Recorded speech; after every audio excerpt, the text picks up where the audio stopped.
China border पर शहीद भारत के सब वीर सपूत के हम गायक भंजन सिंह और हैप्पी यादव जी तुनियाही मधेपुरा सत सत नमन करे छी और ई गाना के माध्यम से श्रद्धांजलि अर्पित करे छी और अहाँ सबसे निवेदन करे छी कि लाइक और कमेंट जरूर करब और ई गाना के इतना फॉरवर्ड करू कि देश के बच्चा बच्चा दोगला चाइना के बारे में जान सके और ओकरा पहचान सके। प्याज पीने से क्या फायदा, श्रम न हो तो पसीने से क्या फायदा, चाहते अपनी वतन की जिसमें न हो, अरे जिंदगी ऐसी जीने से क्या फायदा। हमारा से नजर मिले भी ते हम मार दे बौरे, हमारा से नजर मिले भी ते हम मार दे बौरे, रे मार दे बौरे। साला चाइना तो हर घर में तिरंगा गाड़ दे बौरे, साला चाइना तो हर घर में तिरंगा गाड़ दे बौरे। हमरा से नजर मिले भी ते हम फायर दे बौरे, हमरा से नजर मिले भी ते हम फायर दे बौरे, हेर फायर दे बौरे।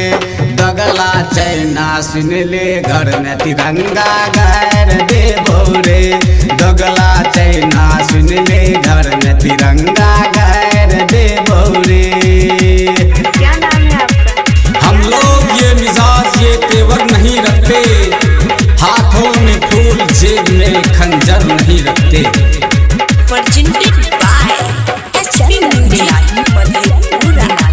तुझसे अब मैदान में होंगे दो दो हाथ, तू लातों का भूत है तुझसे कैसी बात। दोगला के बच्चा चाइना छी तू धोखेबाज रे, अपना करतूत से कहियो अभी नहीं तू बाज रे, अपना करतूत से कहियो अभी नहीं तू बाज रे। दोगला के बच्चा चाइना छी तू धोखेबाज रे, अपना करतूत से कहियो अभी नहीं तू बाज रे। हमरा फौजी के मरलही तोरा उजाड़ दे बौरे, हमरा फौजी के मरलही तोरा उजाड़ दे बौरे, रे उजाड़ दे बौरे। तोरा घर में घुस के अबरी तिरंगा गाड़ दे बौरे, तोरा घर में घुस के अबरी तिरंगा गाड़ दे बौरे। सांस का हर सुमन है वतन के लिए, जिंदगी भी हवन है वतन के लिए, कह गई फांसियों में फंसी गर्दने, ये हमारा नमन है वतन के लिए। उसी की आन बाकी है, उसी की शान बाकी है, कि जिसके मौत पे दुनिया का हर इंसान रोता है।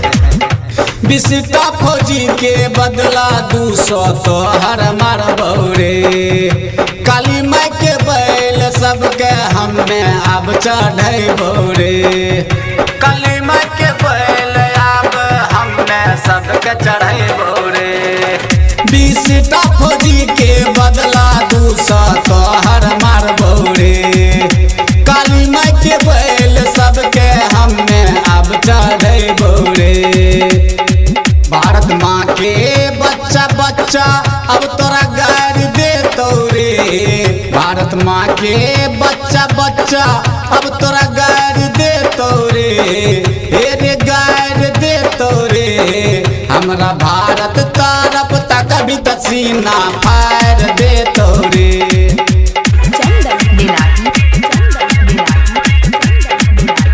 सत सत वंदन भारत के वीर जवान, रखा तूने भारत की सीमा का मान।